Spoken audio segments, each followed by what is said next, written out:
Hi, everybody. Welcome to the Lost Local Podcast. I'm Todd Hudson. And I'm Kip Coomerly. I'm a chef and I own a restaurant. And Kip is a grass-fed beef farmer. And I'm not saying that we're geniuses by any means, because we're certainly not. But I will tell you one thing for damn sure. We both know a ton about food and how it gets inside of our bodies and how that affects our bodies. And people have asked us tons and tons of questions over the years, and we finally decided that we're going to sit down and we're going to lay out some of the facts and kind of give you guys an opportunity to listen in and find out our perspective, and hopefully we'll share some really fun stories with you. We've had some awesome times together, and we've got very colorful backgrounds, and I think you guys are going to love it, and we're going to kind of go into some really interesting stuff that hopefully you guys can pick up a little bit of information about where, why, and how all this food gets to your plate, and maybe some of the surrounding stories that goes with it. And demystify the mystery. So I'm going to explain to you guys who we are. We'll start with that, and then we're going to jump right in. Todd, tell us a little bit about how you decided to get into the local food movement. I am the owner of a restaurant called the Wildflower Cafe. I've been cooking professionally since I was 15. Minus the fact that, when I was 15, you could probably call that dishwashing, but I've been in professional kitchens since I was 15. I've ran multiple restaurants. My wife and I bought this 100-year-old house 12 years ago, and we converted the two-family house into a four-table restaurant, and we were originally serving breakfast, brunch, and lunch, and we sat 16 people total. I did almost all the remodeling by myself and with some of my buddies and my family. It took us about a year to open. Nobody really knew who I was. I had ran some other restaurants before and was pretty successful at that at a pretty young age. And I bought this place when I was 24 as a house, opened at 25, breakfast, brunch, and lunch, and that really went absolutely nowhere. This was the wrong place for that concept. So lunch ended up getting really busy. It was just my wife and I working originally, but she's a school teacher. So she ended up going back to school in the end of August, which left just me. And I'm a chef, and the idea was that we were going to buy this restaurant, and I had, in this industry, there can be some serious downsides to the business, and most of that is working at night, working 15-hour days, working 7 days a week. The whole rest of the world functions on a different level than you do on a different time frame. So when I bought this, the idea was breakfast, brunch, and lunch, because I wanted to work like 7 to 3, because I wanted to actually be a normal functioning human. And even though at 24, I thought probably in the mental capacity range of a lot of chefs that were like 40. In the maturity side of things, and I'm not saying that to be arrogant, but that's just I looked at myself that way, and I'm not saying that I was, but that's how I viewed myself. So I wanted to be able to go to like my kids' soccer games, and I wanted to be able to spend time with my family and with my wife, and I wanted to, theoretically maybe do some shit on a Saturday occasionally, which does not happen in the chef world. So we did that, and lunch ended up taking off really well. I was the only person here. It really got to the point where, the focus of the restaurant was to buy everything local. So we were going to the farmer's market basically every day, spending very little money, maybe $50-$60 a day. And we would go in and buy some food, a handful of pork chops, a handful of this, that, the other, growing what we could. We've my whole family, not my whole family, my family has been farming and growing food for a long time. So that was kind of in my blood. And we did that here, even at the restaurant when we opened it. We've always had tomatoes and peppers and herbs and so on, stuff that you grow around Cincinnati. But anyway, so it ended up taking off. We had this chalkboard, and when you do that concept of farm to table, and this was at the time, this was like 2007 when I bought this place, and I had been wanting to do this concept my whole life, since I was like 15, since I started working in restaurants. And part of the problem why you didn't see that very often at the time was because when you print a menu, which most restaurants are big enough that you have to print a menu, you cannot have a chalkboard on the wall that has the menu, because the people in the back can't see it, the people on the side can't see it. This restaurant happened to be small enough, and we only had one little dining room that's, that dining room is like 18 feet by 12 feet. It's tiny. So we had this one little chalkboard. I would go to the market and buy these things. And this was all just a functionality of This is the only way that it could have been done at that time. And this was really extremely far outside the box. Chains were still pretty successful at the time, corporate restaurants were doing pretty well. And this was really odd for a lot of people to come into.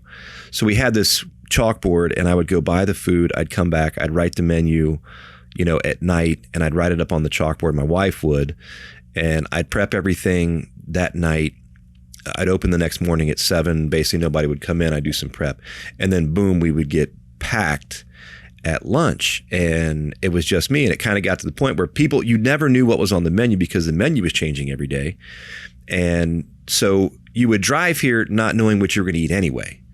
And then you would walk in, and, part of the other intent of having a chalkboard was that I would erase the food as I ran out, because I didn't have, 37 pork chops or hamburgers or whatever. I had 4.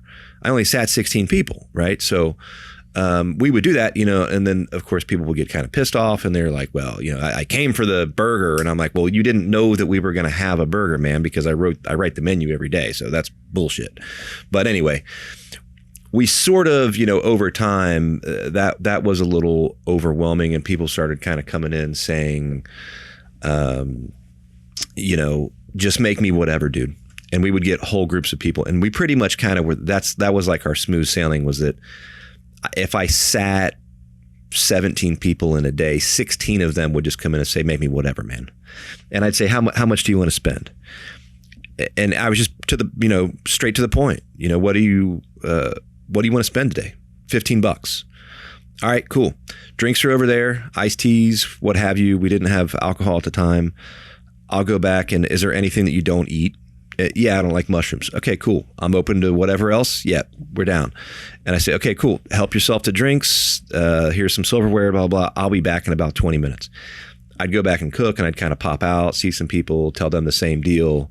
And it was actually pretty sweet, that like I had a cool enough clientele that these people were coming in saying, just make me whatever, dude. And next thing you know, I'm not going to say like financially we weren't wildly successful, but in terms of what a chef's kind of dream is, we were really successful. That I was doing what I wanted to do.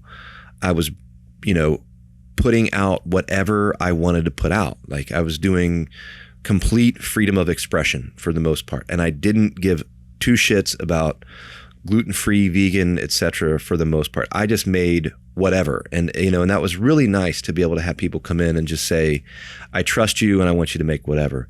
But here's the other part. I didn't plan on being successful. I planned on being very mediocre, and I wanted to, make $30,000 a year and live upstairs.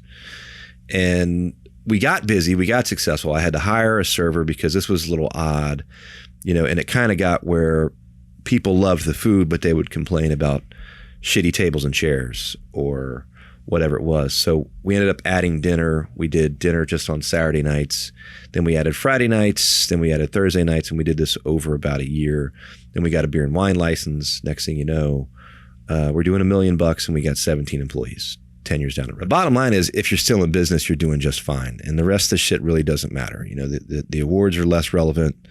You just need to be in business and you need to serve a purpose. So yeah, I think some part of that, the American dream is still alive, right? That necessity was the mother of invention for you to be able to build it. Like you said, you could build it no other way. Yeah, it's wild that so many people open their businesses and they don't really have a good grasp on what the customers are going to want, and they're not manipulatable. The business isn't able to morph as your customers kind of do that. And I don't know of any restaurant any restaurant in the country that has morphed more than we have from, day to day to day to day over this amount of years. This restaurant has changed a ton, and it's fine dining now without the snooty aspect of it. Yeah, which there's still not a lot of that, but and even now when I look at some of the restaurants that are open now around town, really all across the country, this concept of, I'm not going to say we invented it. I don't know of a lot of people doing it before we were. Definitely not in Ohio. But that like casual fine dining, come as you are, sit down next to a farmer, have a cigar on the patio and drink a beer in the afternoon kind of place. Like it's really relaxed, and we've had, servers wearing swim trunks before and stuff like that, so it's, I don't know. I mean, I don't think people care. I think that whole, that black tie bullshit, I don't think anyone cares, man. And those restaurants have been just pillaging people financially on what they're paying, and they're not giving them the quality of what we're doing. It's the same guys that are buying the wine for the label that go to those restaurants, and not, there's so many good bottles of wine out there that you can find for under $25-$30 that are fantastic, but people want to buy the prestige. This has none of that. It has all the soul and none of the marketing. Now, who are you, Mr. Kippy? So I've started out wanting to be a vet and go to vet school. So I ended up in a little school down in Asheville, North Carolina called Warren Wilson. They had a 99% graduation into vet school. I got through my junior year. I had a B average. And my advisor told me that me going to vet school was like loving a girl that never loved me back. And for some reason that clicked. Did you have experience in loving girls that didn't love you back? Is that what you're saying? I think eventually none of them loved me back. And so the school had it was a co-op school and it had a working farm on it. And I was spending a lot of time on the farm anyways. And because I was interested in veterinary science, I ended up running the dairy down there. And we were some of the first in the country to do an all grass pasture-based program. And we had so little illness in the cow herd, and we had to vaccinate less. We were doing experiments at the time. We were feeding some out and just doing all pasture-based, and all the pasture-based stuff just was working so much better as far as animal welfare. And that's why I got into it. It was really animal welfare. And then from there, I worked for a couple commercial dairies after college, and then came back home and moved to Adams County and started a grass-fed beef operation, actually chasing the perfect grass-fed beef cow, which sadly does not exist. And Adams County, tell them a little bit about like Adams County versus, it's not exactly what you think of as like Cincinnati, Columbus, Cleveland. Oh, no, I would say it's its own world. And it's, you're about an hour and a half outside of Cincinnati, east of town, more in the foothills of the Appalachians. And there's a culture that goes along with that. A little more West Virginia than Ohio? For sure. And as honestly, when I moved out there, it was better. I kind of watched the community in some ways go through its struggles. There's no employment. Everybody's driving to town for work. So what's left for farmers? There's 2 or 3 big farmers in the county now. You mean driving to Cincinnati? Driving to Cincinnati. An hour and a half. Or Columbus or Dayton. Yeah. That's fucking crazy, man. 3 hours a day, and they were doing it. And there's a lot of commitment to that community out there for people to do that. They just didn't want to leave the farm, but there was no way for them to make a living on the farm. And it's the same thing for the Amish out there. A lot of them have, pallet factories or furniture making or any of that stuff, because the income from 120 acres now just will not cover, modern living expenses, even for the Amish, which isn't so modern. So out there, people, you feel like people have to be a little bit more independent of, if you're going to do something, you got to do it. You got to find something that you can do from the middle of nowhere. I mean, yeah. I mean, just for example, I had to drive 45 minutes one way to get a beer. I ain't doing that. At 26 years old. Yeah. It's beautiful though. It is. It's rolling land, and it's very well priced. It's reasonable land. It's great cattle country. It's that Kentucky clay. It's a finger Kentucky clay that comes up into the county. And if you run the property well, you can do just fine out there. Is that all? I remember that there was a winery that was out there that I was friends with the owners of. Is pretty much all of Adams County, or that area of Ripley out there? Is that all? Her big thing was it was unglaciated soil. Yeah, there's like that. There's also a finger that comes up into Brown County that's supposedly like a sand that they're growing the grapes in and stuff like that. So it's pretty differentiated. On the farm that I have out there, we have 17 different soil types, within 100 acres. That's like Willamette Valley. That's like Willamette Valley probably has more than that. But I mean, that's so far beyond. Hopefully we'll dig into that one of these episodes here. But that is really interesting stuff too, man. But anyway, keep going. Talk about the farm. So we got started out there. I bought some cows, started on 100 acres, leased another 100 acres, started growing the herd. learned about the ins and outs of cattle farming from I had a neighbor out there that he lived to be 104, but I met him when he was about 95. And he kind of gave me some insights that I feel like gave me a real advantage. And, I took those and I ran with it. And we've been adding cattle and growing the farm ever since. He was, when he was 24, they were going through the Depression, and he was able to come back to his farm. He was from Adams County, went to Illinois for a little while to find work, and then he came back 2 years later and was able to pay off his farm in a year and a half by the way he was managing the farm. So he was an exceptional manager and somebody I was able to learn from. That's wild, man. I mean, even just to think, how old are you, 40? Yeah, 40, 42. Yeah. I'm 37, so just recently. But, I mean, I think it's kind of crazy in that particularly something that you maybe see more frequently out there is to be able to have conversations with guys that are 95, that are willing to help you, that have some, when you think about being freaking 95, man, and talk, how old were you at the time? 25? Yeah, I was in my late 20s. And yeah, his knowledge was insane because his dad remembered the Indians being out there. Or his granddad, and he remembered talking to his granddad as a kid about where the Indians lived, and I'm big into air hunting and that kind of thing. That was his dad. I mean, if he's 95, yeah, 1880s, and that would have been what, 15 years ago. I think his dad was born 1880s, something like that. Yeah. I mean, so 15 years ago would have been 2004. So he's born in like 1909, 1910. Yeah, I mean, in the what he's seen and what was able to experience in that time, especially in farming. At one time, Adams County had they had a sunlight pool, they had a dance hall, a clogging studio. I mean, it's Appalachia, right? And all that stuff by the time I got there was gone.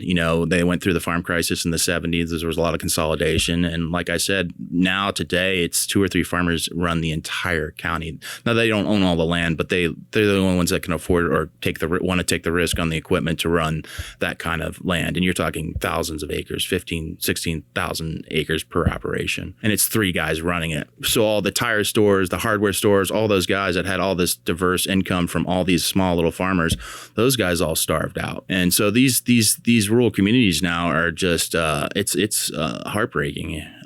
If you go through there, it's a Walmart and all the little town. Do you think that's correlated with like meth and opioids and like a connection to the drug epidemic? The correlation being that because there's no opportunity out there, that the younger generation seems to be falling into that more and more because they're depressed. There's just no opportunity, right? Like, I mean, think about it. You're driving 3 hours round trip, making $15 an hour. I mean, you come home with $1 left. Yeah. So I don't know if that ever comes back the way it was, but I do think, hopefully things balance back out. It's swinging pretty hard one way right now, and that's towards corporate farming. And, it's just if you're managing somebody else's land, you just don't take care of it the same way if you own it. Let's come back to that with the why Adams County is in that position that it's in. But finish out. So you're say what, 30 years old? I'm 30 years old. I meet my now wife, and she moves out to the farm with me, and I would come to town like once a month, and it was as a young man, I was kind of an animal out of a cage, really, just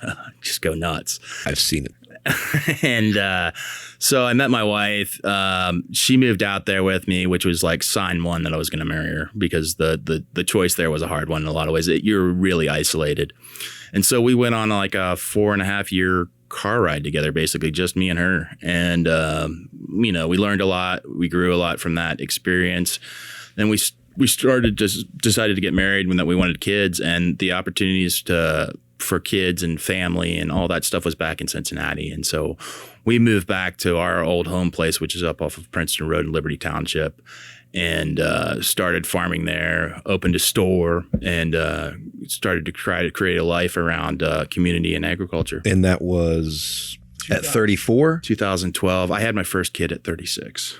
And you bought your first, so you bought the farm how old were you then when you bought the first farm? I put the down payment down when I was 27. And what's crazy too, man, I think about, I don't know how many other people, I mean, there are other people out there, I'm not saying that, but I don't know a ton of people that, I was 24, you were 27, that we started, went out there and kind of went out on a limb and probably overextended ourselves and learned all these lessons. And, that's such a rare thing. Oh, yeah. It's when I think it's one of the reasons for our friendship, right, is we have an understanding of what that is. Because we're both dumb enough to do that. And don't like being told what to do is really what it's about. Well, so at point A, you move out there and how many head did you start with? How many? We started with 20 head, and I bought into a registered seed stock herd thinking that I was going to, one of the farmers that was kind of mentoring me at the time told me, you'll start 20 years ahead by having the right seed stock. And you mean to, not all of us farm kippers. So in that sense, you mean you're buying a specific like strain of cow, of genetic line that was, allegedly worth more money and bred for grass. Right. Yeah. And I mean, it was black hided Angus because that's even today at the yard, you get 10 cents more a pound if it's got a black hide on it. Now all the breeds have decided that they need black hides, and there's no such thing as CAB, right? Certified Angus beef. That's all just a marketing scheme. But Angus are really good moms, and that's what I needed. I knew that new wealth was created by the mother cow, and genetically I wanted to chase the best mother cow. That's the factory. That's the machine. That's where the heart is. Oh yeah. I mean the opportunity really in cattle ranching to make improvements is all on the maternal side. So you switched over to some different breeds or some different methodologies? I did. I was AIing everything, was artificial inseminating all the cows. We're running through the chute and sinking heifers. You're putting your hand up cows' vaginas. Yes, I was. But I was wearing a tie while I was doing it, so I felt like, I did class it up. Attaboy. Did you give him like a nice Chianti beforehand? No, but I would slip the tie actually worked really well. I'd slip the semen straw. You're supposed to keep it close to your body to keep it warm at room temperature so the semen don't die back. And so I had the tie set up and I'd slip it right in the tie, and it was an easy way to get it in and out. We're jumping right into it here. Welcome to the Lost Local, folks, where we talk about semen. Oh yeah. Yeah. Well, that's sweet, man. So now what are we at? What's your acreage and what's your animals now? So right now we're at 1,000 acres. We're trying to downsize. We've been growing probably more cattle than we need for our marketplace, and we're trying to diversify a little bit more and try some different entrepreneurial things. We started a business co-op off the farm that has produce, vitamin supplements, wine, and interacting with people much more than I used to, which is great. So that's kind of where we're at. And you get Steve doing Just Farming and. Yeah, there's a CSA based on 80 share CSA based off the farm, and they're growing, and that's a wonderful relationship because it's just another farmer there that you're talking about soil and learning from and learning together, and that sense of community in agriculture has always been there. Unfortunately, in Adams County, because nobody could really make that make sense. There wasn't a lot of community in that way. There's actually more around these community-supported agricultural programs and smaller ag programs like produce and vegetable farming or truck farming or whatever you want to call it than there are, a bunch of cattle guys out there trying to raise the best grass-fed beef they can. Well, and for you guys that are listening, if you picture, I mean, there's within half a mile of your farm, there are $1 million homes. Yeah, almost completely surrounding it. Yeah, now it is. It's really grown up in the last 20 years. Where it's off of Cincinnati-Dayton Road, which is a major exchange on 75, and that area is growing like crazy. And it's a pretty conservative area, so I mean, we were pretty far ahead of the curve as far as same as Wildflower, as far as our offerings and trying to get people to think in. It ain't San Francisco here. No, it's not. And, there's a lot of farmers that come from Ohio, right? It's still, I think, the number one industry in Ohio, but it's agribusiness. It's not this type of farming we're talking about. Well, I think it's really cool that, people can, whether they know it or not at the moment, they can buy a house, a really nice house in a really nice neighborhood, and they can drive. I mean, most of them can probably walk. Yeah. You've got thousands of people probably that could walk to the farm. Yeah.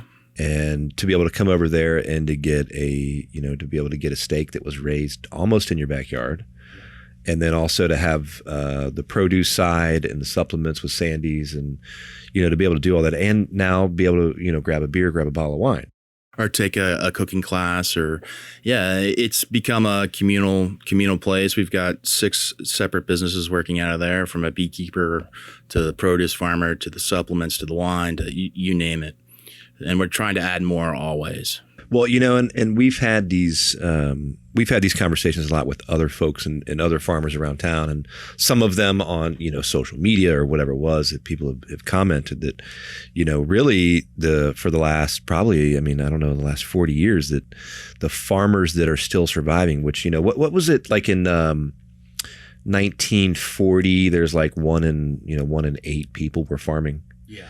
And now it's less than 1 in 100. Yeah, it's like, and it's like 99% of Americans don't farm anymore. There's one guy taking care of basically 200 people or something like that. Yeah, the numbers are dramatically different. And the other number that's crazy is that when we think about the percentage of income that the average American spent in 1940, I think it was about 40% of their income went to food.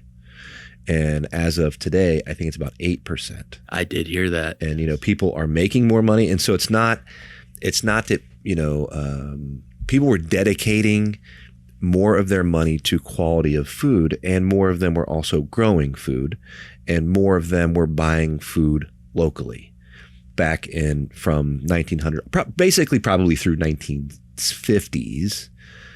And then we kind of had the Chef Boyardee canned goods and frozen goods and all this convenience food. Bird's Eye. Cake mix. That Bird's Eye story was actually really crazy, but that's a good one that people should check out. But do you care, if we back it up a little bit, do you care to share the story about your dad coming over? Because that's one of my favorite stories I've ever heard. Yeah. It is a great story.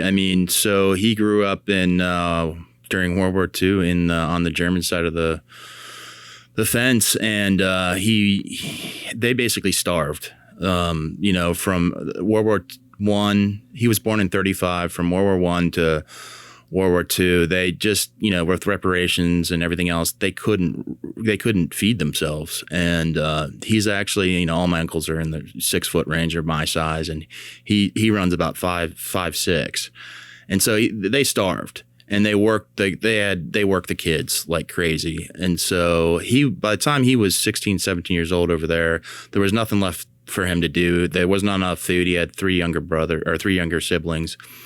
And, he was getting in a lot of trouble. He was kind of a wild man too. And so they basically signed him up to come over to America. He had worked in a bakery since he was like 11. And they signed him up to come over to America, and they got sponsored by my great grandma that had already moved over here. And he got passage that was, I think it took a month and a half to come over. And when he got here, she had died. And so he ended up down in Clifton at working in a bowling alley with, AKA over the Rhine, like Germany.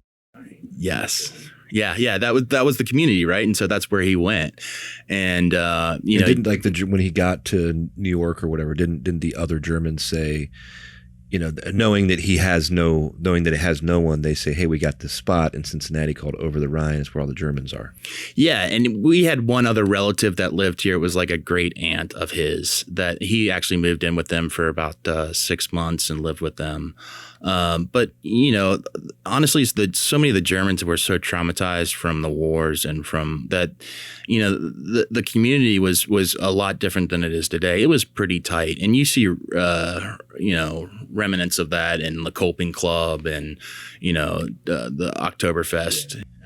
Cincinnati, by the way, for any of you that are not in Cincinnati or been to Cincinnati, this is a German city by all standards. That almost everyone here has German roots. A lot of our culture is German.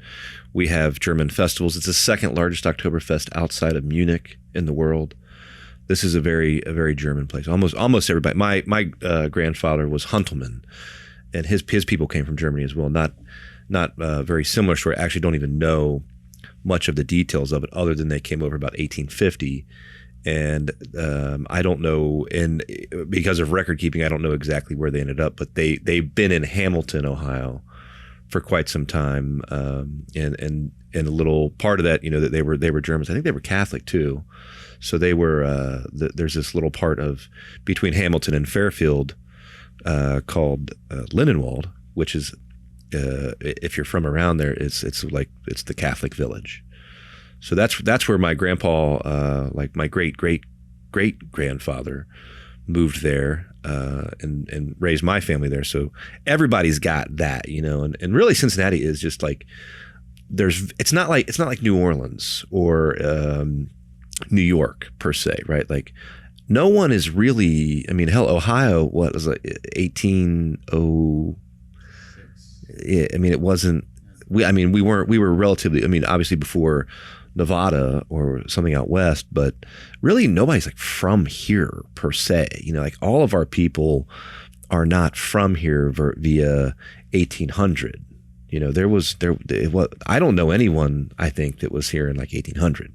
You know what I was thinking about the other day is, and I find this fascinating. You have all these stories about Kit Carson and Geronimo out west, and they settled the Ohio Valley in much the same way. And there's a lot of great stories that have been overlooked because the Western story, the Western expansion, that manifest destiny is that's so so integral to American identity. But Ohio, Kentucky, Indiana, there is some, from Daniel Boone on, there are some fascinating stories about how this land was settled and why it was settled. Speaking of that, I will say, let me take back what I said a minute ago about not knowing anyone that was here in 1800, because I remember John Brandstrader, who is another really good friend of ours and an amazing farmer. And he might actually be the smartest person I've ever met in my life. Yes. He's an absolute genius. And his family has been on that farm since prior to 1800, the same ground the guy's farming now.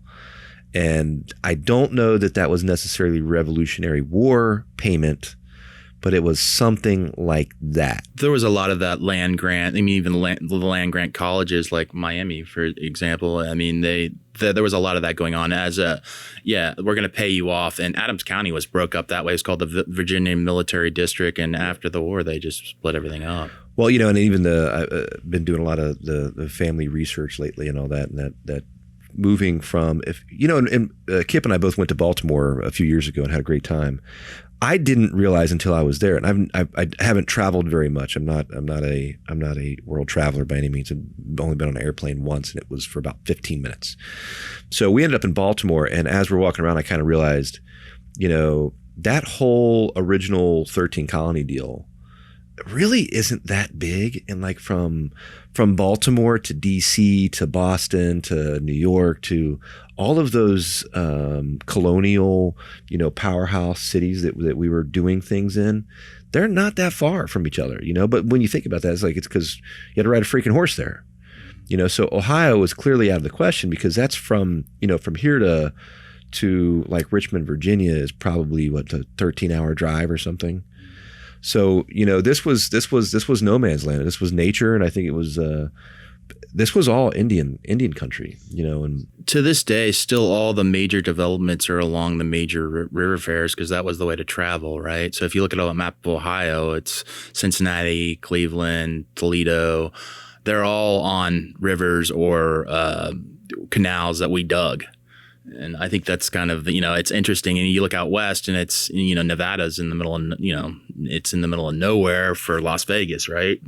Only in modern times could we have built out towns like that. Well, and here's the other half of what I've learned about like my family, and as I'm kind of, going back to, 1600s, that my family has been in America since about 1600s.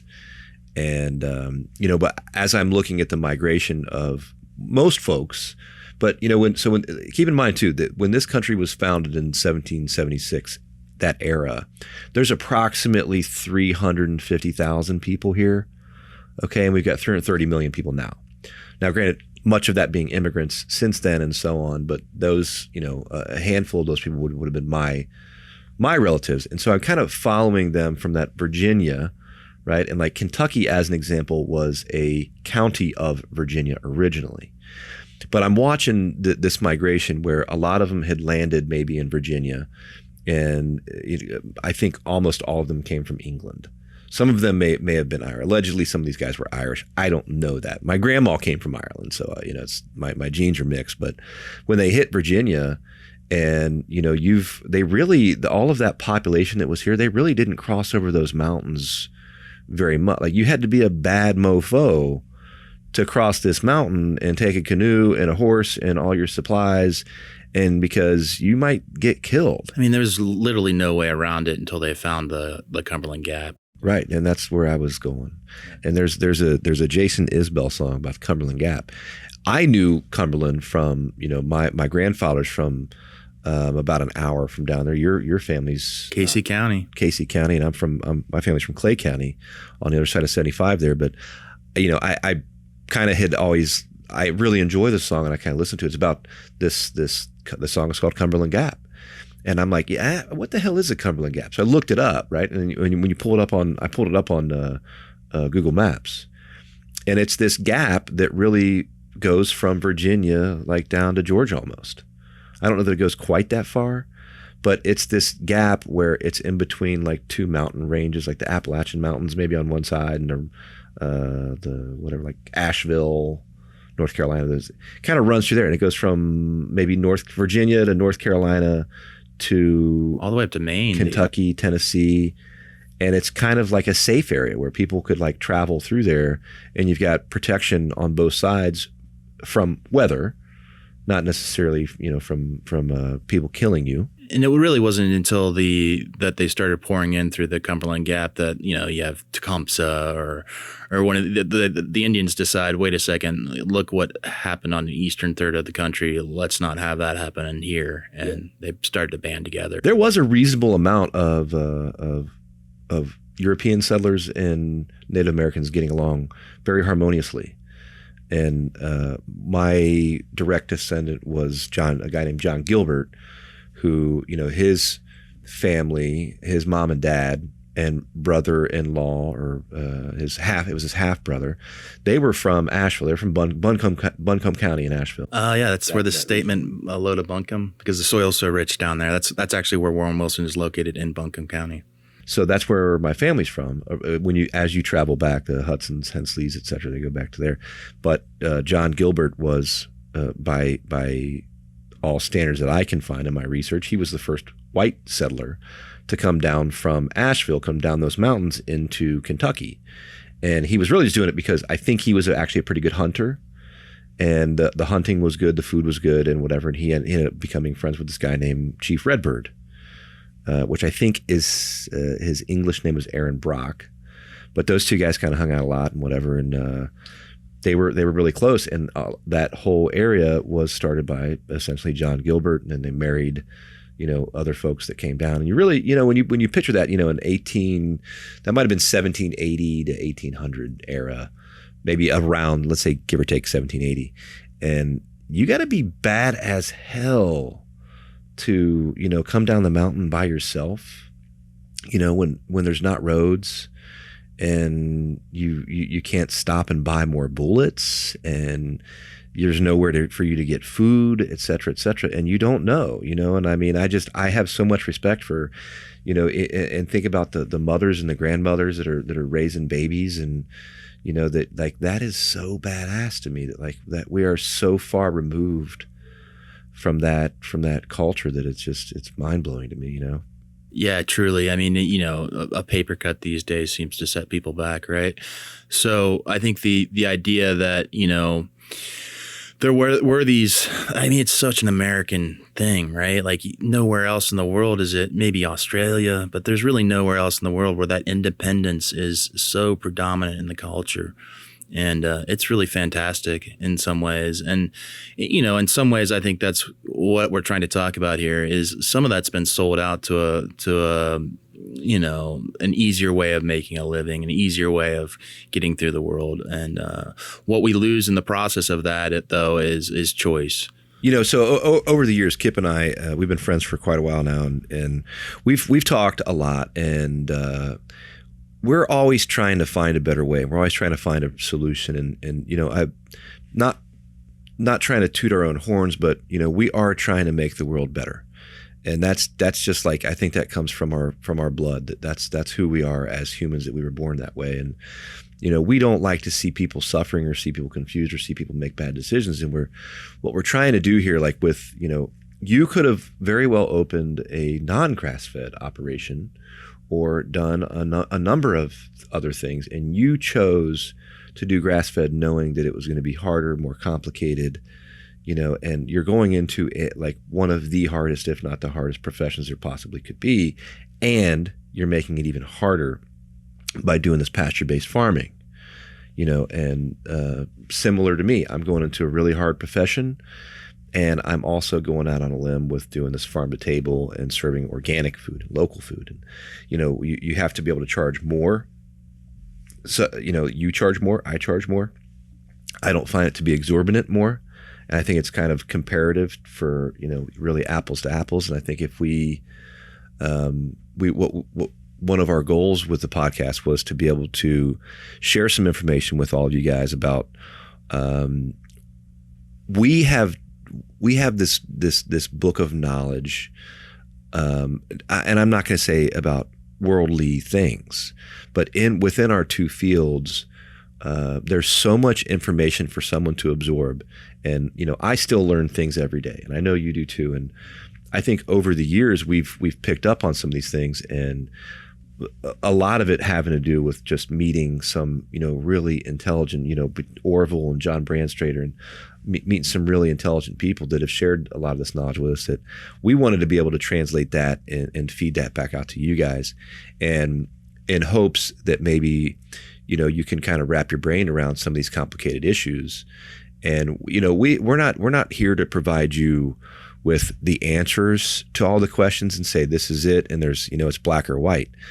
A lot of this stuff has gray areas. And over the years, how many thousands of questions you and I have been asked, I think it would kind of just make sense that if you get asked the same question all the time, maybe we need a venue to be able to just give it to people and say, here it is. And so what our goal is to just give you guys some information, and we want you to make good decisions based on that. And, if there's a million things that you do in your life that revolve around food and we can change one of them, I'm okay with that.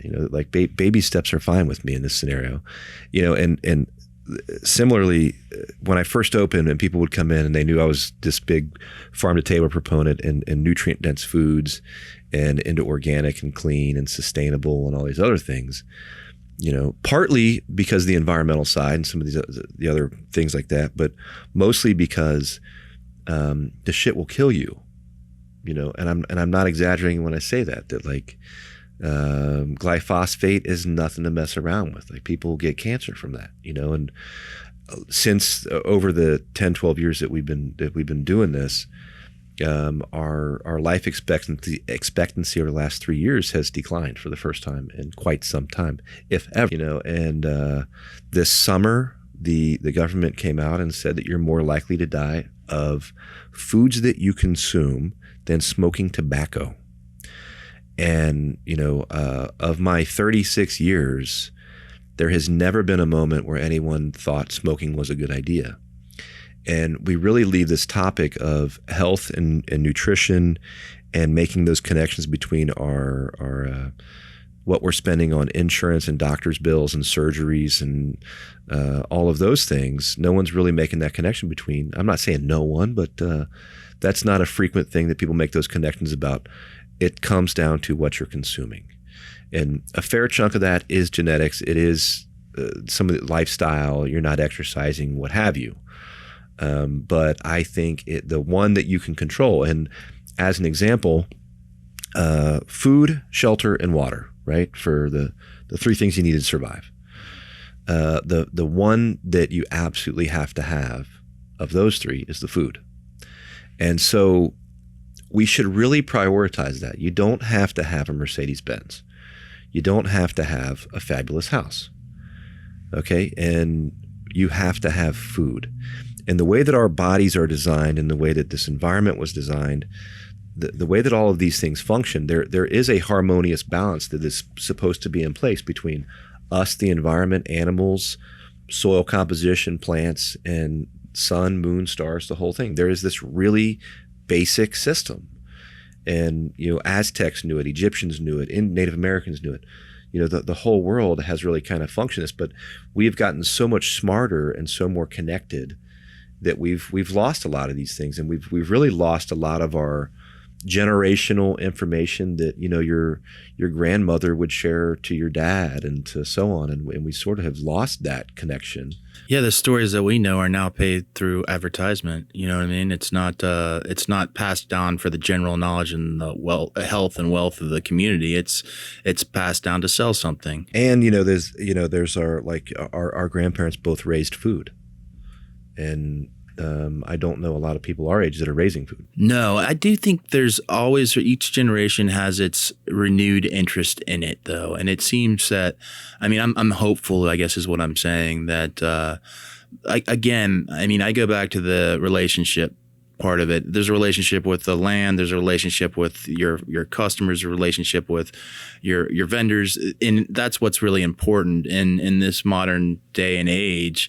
We're becoming less and less relationship orientated because we can order it up on a phone, and I think that's a real loss. It's mainly a loss of community, but it's a real loss for the individual too. Well, and I think when you see the problems that folks are having today with depression and anxiety and children's behavior and so on, and I find it hard not to believe that that's correlated with how we live and how we treat each other. And are you talking with your mother? Do you have a good relationship with your wife? Are you doing these things that as humans we need those. We need those.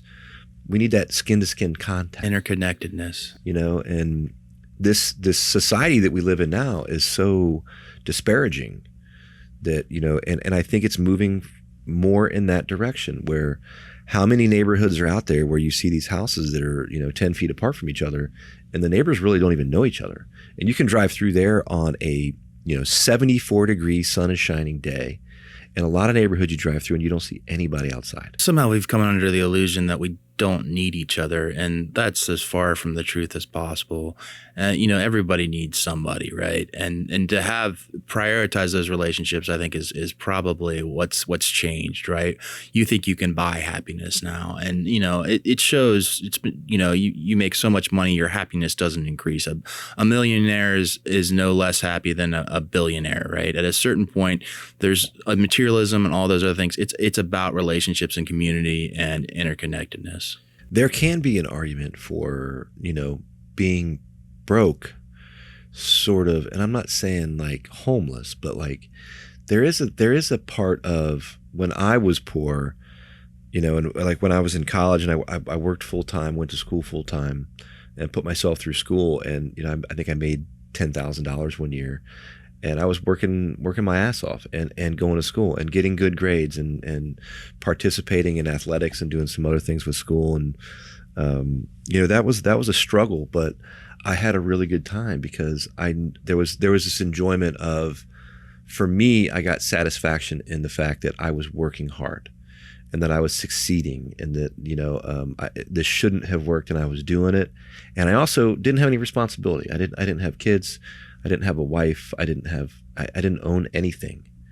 Like I could move to Egypt and I didn't have to take anything with me. There was some level of freedom about that I enjoyed, but and oftentimes you see these, I think there is an argument in that direction, but a lot of folks that I've witnessed over the years that get wealthier and wealthier and wealthier, they don't necessarily get happier. And oftentimes I think their life actually gets worse. I think that's, the telltale sign of that is the midlife crisis, right? The idea that somehow I have to make some rapid change.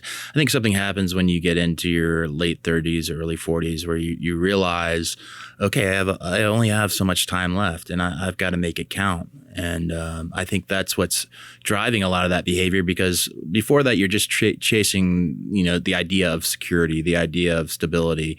And, then you start to think to yourself, well, do I enjoy this cubicle? Do I enjoy this type of work? Whatever it may be. And I think that's why you see a lot of change around that age frame. Well, I think it's really important that people feel comfortable in their own shoes, whatever that may be or whatever situation you may be in.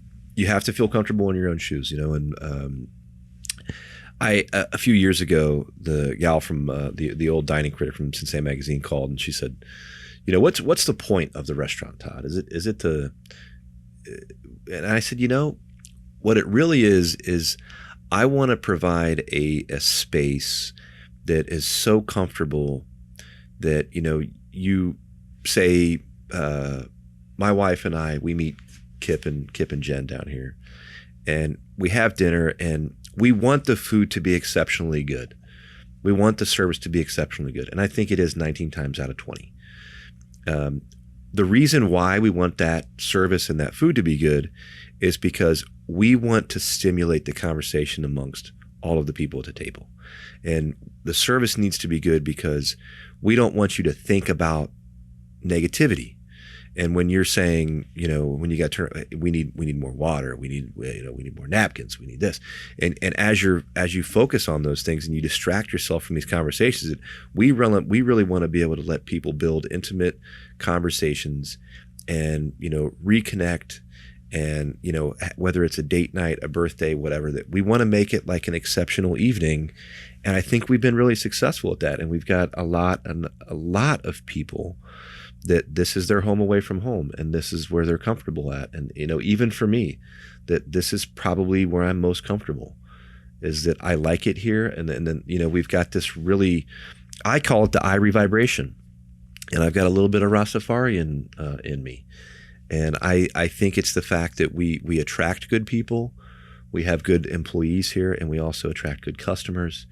And that we've got this Irie vibration, and that it's emanating from this building, and then people come in and they feel that, and it's surprising how many people, like their first time in, they feel, and they'll say to me, "Man, I feel something about this restaurant is different, and there's just such a good vibe." Soul.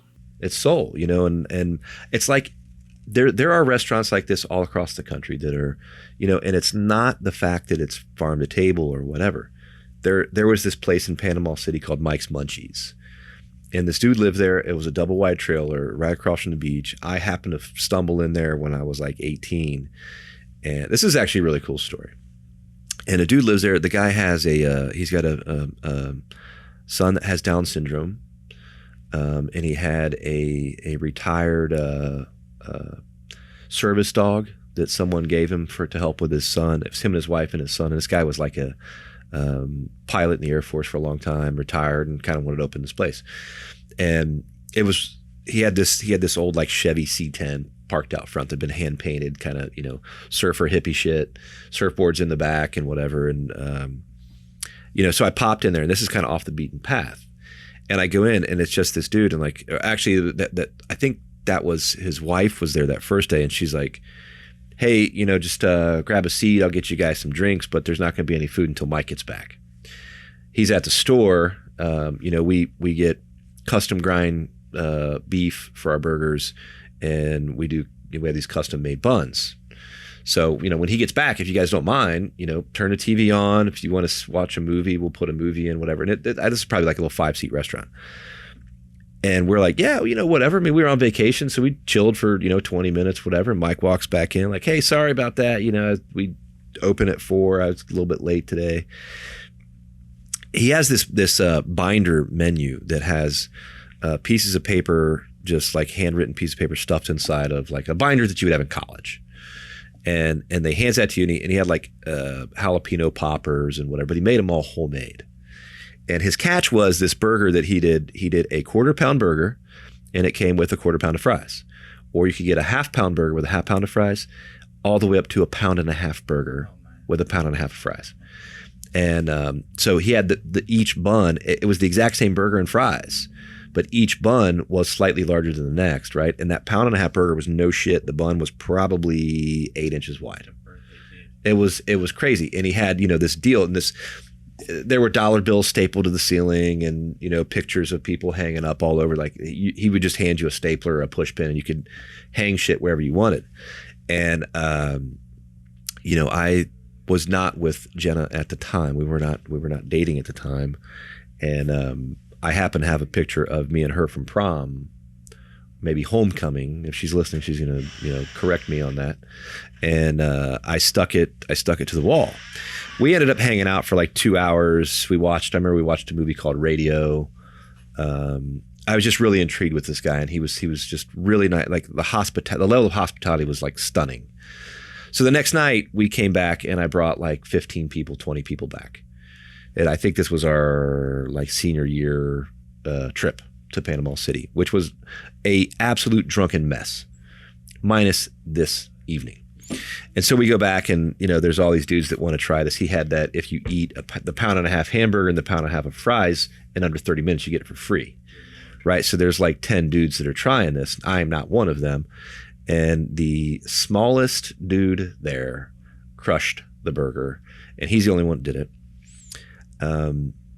But just he served his food on frisbees, upside down frisbees. Just it was totally off the wall. Like this dude he could care less. He could give two shits, and he's living there, And I kind of started thinking about that. Like this is financially viable for this guy to do what he wants to do, enjoy himself. He makes enough money to all he's got to do is pay for this double wide trailer, and he probably paid cash for the equipment, whatever. And I started thinking about that, and I was 18 at the time.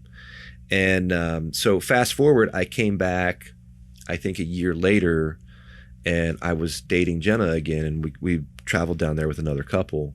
And I said, I got to take you guys to this place called Mike's Munchies. And we pulled in the lot, and I walked in the door, and Mike goes, "What's up, Todd?"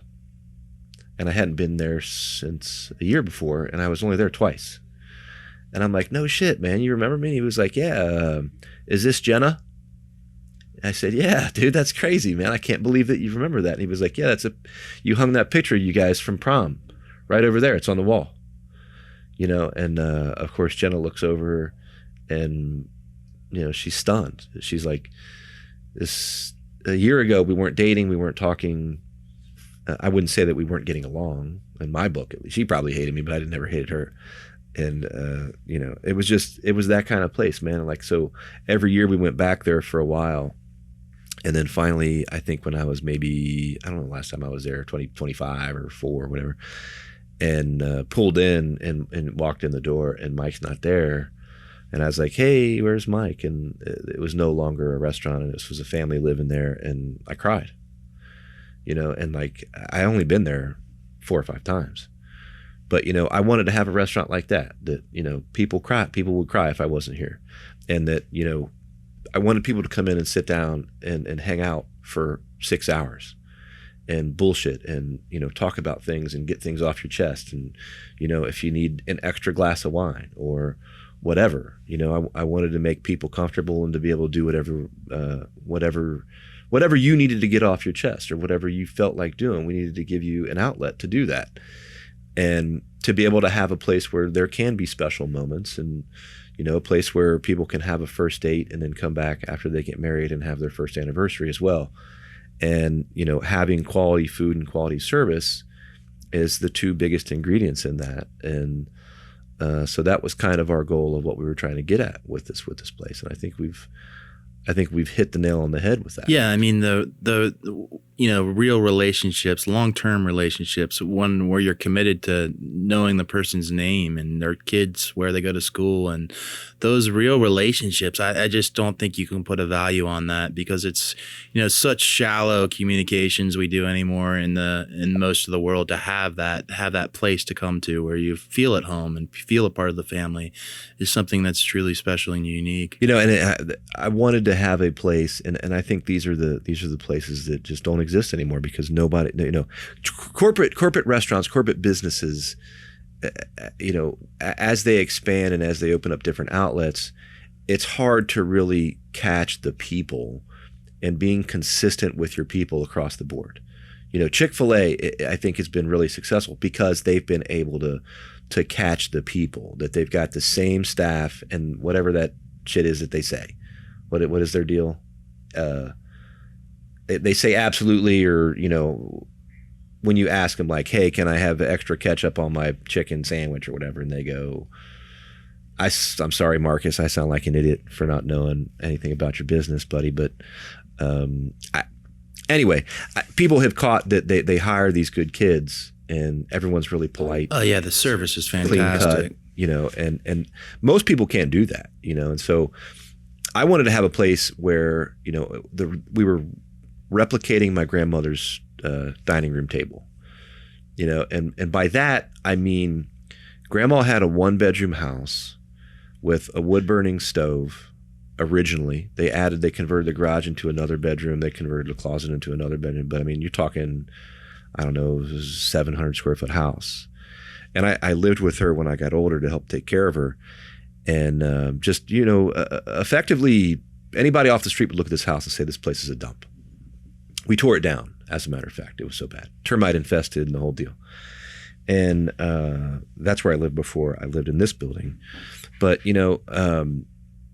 the weird thing was, as shitty as the house was, it had this feel to it where anybody was welcome, and like I wanted to have that same. And I'm very much connected to my grandmother, and I hope that I've absorbed as much of her as I possibly could. She's no longer with us, but I want people to feel like that here. That whatever you're wearing, whoever you are, whatever you may be or not be, you can come in here and sit down and be treated like family, And I remember getting out of school, and I stopped by my grandma's house frequently. I was there all the time. Like, I'm not gonna say every day, but damn close.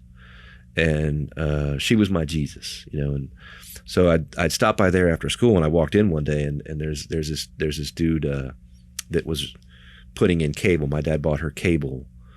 I don't know. She's probably in her 70s at the time. My dad bought her cable for Christmas.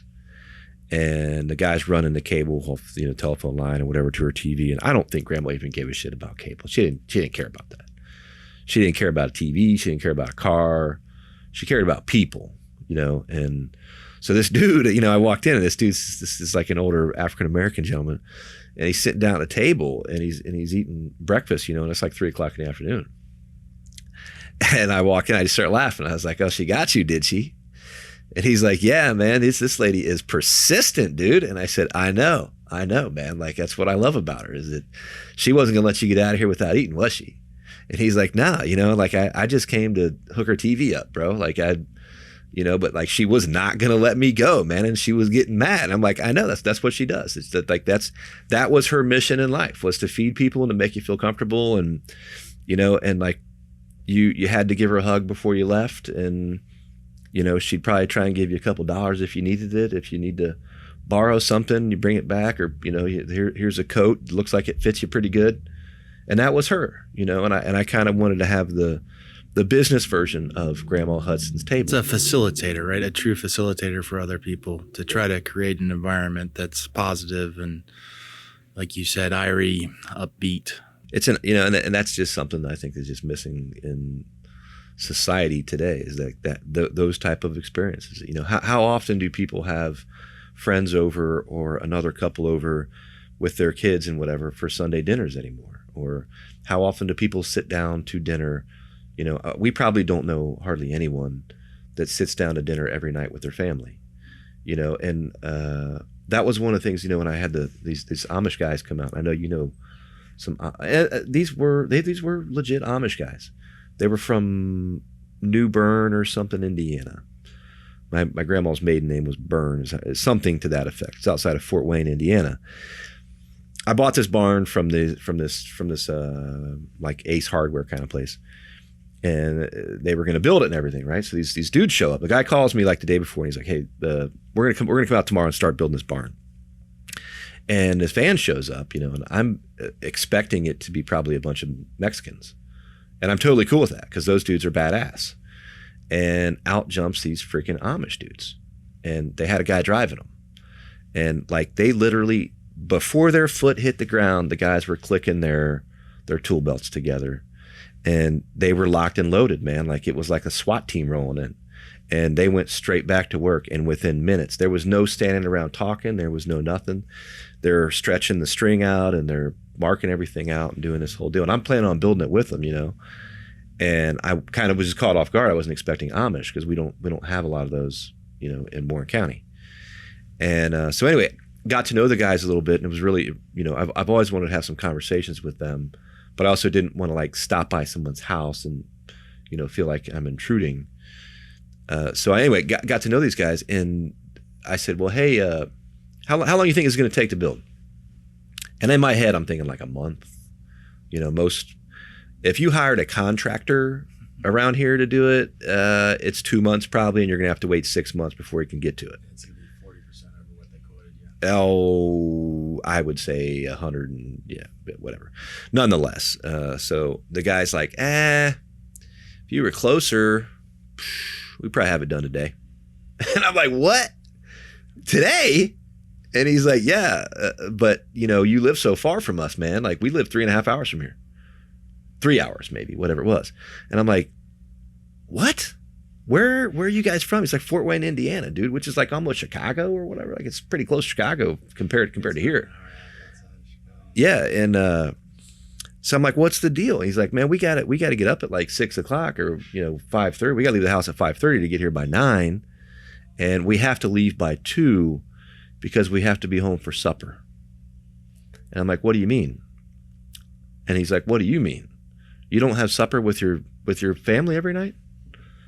And I said, well, no. I mean, that's not very common these days anymore. Like I try to, but I own a restaurant. I don't get home from work till like 11 o'clock oftentimes.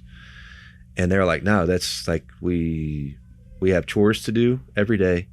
We get up and we have chores. When we get home from work, we have chores, but we eat dinner with our family every day. And these guys were, some of them were 21, 23, 4 kids, 5 kids, been married for 7 years. Totally a different world, than what we're living in what they would call, I guess, English culture, right? Mm-hmm. But, I was thinking about that, man. Like, and 2 of the guys didn't come in one day, which was no big deal. Some other guys kind of subbed for them because they had to slaughter a cow. And it ain't going to some facility. That was them hanging it, killing it and hanging it in a barn and breaking it down and putting it in a freezer. And I think there's something to be said for that culture, that concept of they've got their shit together, man. They got their priorities right. We work so that we have money to put food on the table or to do whatever we need to do, not the other way around. And to know that rule number 1 is they didn't say dinner, it was supper. We have supper with our family. German, right?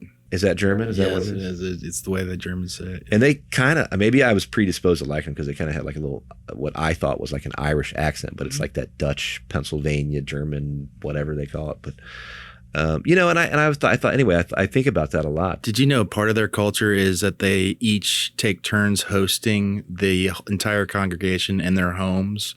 So, we just recently went up to Holmes County to buy they're calling them American Shepherd. It's basically a miniature Aussie. And, you're worried you hear Amish puppy mill and all that. And so we went up and we met the family, and they were great. And they were just building a new section. Their house wasn't very big, but they're building a section of their barn specifically to host their congregation. And, they all rotated doing that. And I think even that alone, right? I mean, you see these pictures of these guys raising barns and everything with, 100 Amishmen come together all in one or 2 days, the thing is done. And there's no like, you owe me this and this and that, because they know that it's going to be reciprocal. And that's a very agrarian idea, right? That's what's kind of happened in places like Adams County. Everybody has, more or less. One of the reasons I got along so well with Orville, is that he was very community minded when we were neighbors, and so we worked together. But most of the other neighbors at that point had changed their ways, and I think that's a big part of the what worked for small farmers, because if you didn't need to own the tractor, you could borrow it for your neighbor, and he could borrow your mule for whatever, and that just gone. I mean, it is just gone. I'm sure there's parts of the world that still exist, and I think Amish probably exemplify that to a larger degree. And I think that's the probably, if we went back to like the Latin definition of community, that's probably what it is. There's probably, and I don't know what it is off the top of my head, but that concept of a group of people sharing things equivalently and sharing burdens and helping move each other forward and picking each other up and so on. And that really is like kind of a lost art these days, other than in probably these agricultural communities or in these isolated communities where they don't have an option. And now, we have all of these more luxurious things in our life and more accessibility and more, everything is at our fingertips, right? And information and all that. And we regress, as a people, and that's crazy shit, man. But so what was your goals why you wanted to start this podcast with me, and what are we trying to accomplish here? I just feel like we have so many things in common, and so many of the struggles we've had in common. And I've always wanted to do something with you along these lines, whether it was to start a business or because, again, the relationship's really important to me. And I've learned so much, and you're such a generous person. You've helped me and my business out a lot, and I think you've done that for a lot of other businesses, and I think this is a continuation of that. I think you and I will be able to really hopefully get some exposure to some of these guys that are maybe not as forward or podcast minded, I guess, is what it would come down to. We're taking a little bit of risk and going on a limb, trying something new. Well, I wanted to make sure that I have the information, and I'm not saying I have all of it, but I have a good chunk of information about food and health and how it affects our bodies and so on. And I want to make sure that people have that available to them if they want. And I think often about, how can we move the ball forward when it comes to getting people to become healthier and to eat smarter and to make these connections between what they spend at their doctor and what they spend at the grocery store. There's a direct link between the two. And, we really don't have anybody out there that's pushing this information. That, we have so many corporately controlled, whether it's media outlets or whether it's commercials or however it may be, that there's so much corporate control in the United States. And a lot of that is big food, and I don't feel like the information is available. There's not a lot of it on the internet. There's not a lot of people doing these kind of podcasts because there's no money behind it, and I don't need any money off this podcast. I could care less. And, if somebody advertises down the road or whatever it is, what it is, but it's not going to change anything about, how we do this. And the goal is to provide the information. And I feel like if we don't provide the information, that you can go out and stand on the street corner and grab a megaphone and preach all day long. And how many people are you going to hit, and how does that affect, and so on. So we're trying to find an avenue that we can take that is effective, that's cost effective, that can get straight to the point, that we can cover some things, and that we are not going to be at the mercy of any type of media. I mean, that's the thing. I mean, for a long time, they started off this podcast saying I was chasing the perfect cow and trying to get to the perfect steak. And Todd's seen some of the stuff we've been able to accomplish. And we really, the idea is, we were far and above some of the best we've gotten awarded some of the, out of 100 producers in the country, got top 2 or 3. And what I realized after a while is it was more about education and talking and letting people know what the differentiation was, because there are no labeling requirements for grass-fed. I don't know if people know that, but you can label a product grass-fed and it doesn't have to be. And that's kind of true for all these small little businesses. Like, why is this, these people are seen as crazy or outside of the box nuts, that they're taking these risks to provide these things for their community. And any way that we and I can support them is that I'm all for that. I mean, I didn't realize that when I started out. I thought if I just raised a superior product that people would kind of come to me. But I now realize that it's really about education and relationships and conversations that let people in, that they can see what the differentiation is and not only taste it, but see it and learn about it. Well, there's so much information that like our grandmothers and grandparents would have been able to share. And we're kind of in those shoes now that we need to be the voices, and we need to be the ones sharing the information. And a lot of people are rather disconnected from their food, whether it's the soil composition or, most people do not grow a tomato in the summertime anymore. Most people have never slaughtered an animal. Most people have never been to a butcher that slaughtered animals. There's no, and we've done that a lot, and we've seen a lot of things. And so we wanted to just give you guys some heads up on, I'm not going to say that I won't push you in a certain direction, because I do think there is some kind of moral compass that Kip and I both share, and that I'm not going to deny that.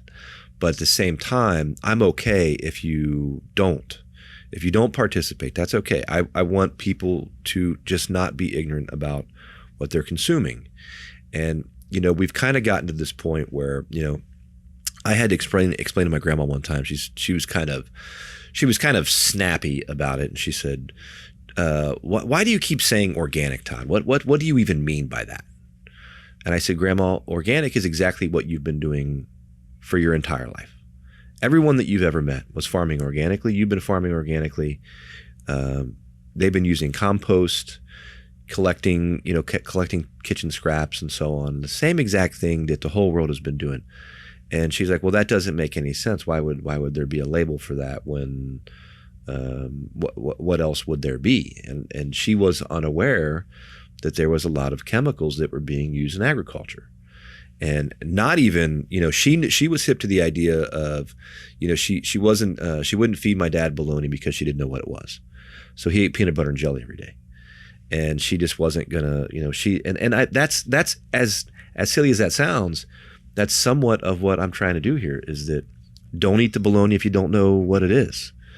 And Michael Pollan has been a huge influence on me, and like his, if your grandma doesn't recognize it as food, don't eat it.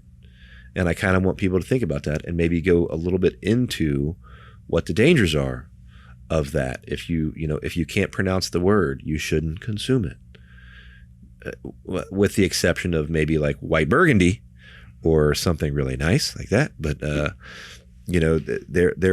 people would be blown away if they knew how much crap is in our food and how much processing it goes through. We're so dependent on that system that cares nothing for us, right? And again, with the relationships, if you have a relationship, the chances are that the person's actually going to care about what you're consuming and when they're raising it. And it's just a different economy than the economies just solely of scale. There's so much money and coming from so many different angles to support different points of views. And the only one that I know there's no money coming from is small farmers and from like small local farm to table restaurants. There's no money coming from that into your advertising. What am I going to do? Run a commercial on channel 9. I always found it fascinating that, as when you distribute to restaurants, you're supposed to understand that 30% of the food cost is that they can't go above that. They'll lose money. And that's why they'll deal with a Cisco and they won't deal with buying from you because it's, 10 cents more a pound or 20 cents more a pound. And what I always found interesting about the way that you operated was that you were able to balance that out by either using the whole animal or using some part of the animal, and understanding that, again, that those relationships, the people that were coming and going were creating the vibe, were creating the soul. And just there's so many people just not really willing to take those kind of risks. Well, we need to make sure that everyone at least has the information available, and this isn't, if you want to completely revolutionize your life, that's fine. I'm not saying you have to, though. And if you don't, I could give two shits. Oh, I'm definitely no saint either, Well, like people, when I first opened here, and people would come in and say, I can't afford to buy everything locally. And I'm like, well, whoever told you have to buy everything locally? I never said that. I do because I choose to, and that's my profession. But you going to Kroger or Walmart, whatever it may be, if you change one product, if they carry one truly local piece of vegetation, or if they have just flat out commodity white eggs for 99 cents, and for $1.13 or $1.19, you can get one that says cage free. I'm not saying that's not a scam. It is a scam, but you're at least saying something with your money. And if you can go through and even ideally, say you go to Kroger, and because these corporations are watching how you're spending your money, right? And I can't change those corporations' minds. I mean, it's why all the greenwashing that's going on now, you see local and Subway, you see, and it's all more or less. I mean, it's, the USDA as far as local it's within 600 miles. Is that right? I don't know. It's a long ways away, right? And it's really not about what we're talking about, which is those relationships and trying to support, 68 cents of every dollar you spend in your community stays in your community. And so even when we went to get the stuff to do this podcast, I was about to order it off of Amazon, and Todd said, well, why don't you run down to Micro Center and get it from there? And I thought about it, and I was like, yeah, I'd much rather have my dollar go there and support those jobs and those people because it's in my community.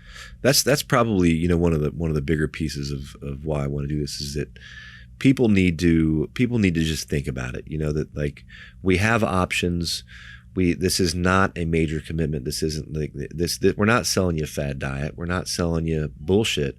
We want you to know what the options are, and if you can take steps in that direction, I'd love it, and I hope that we can touch somebody.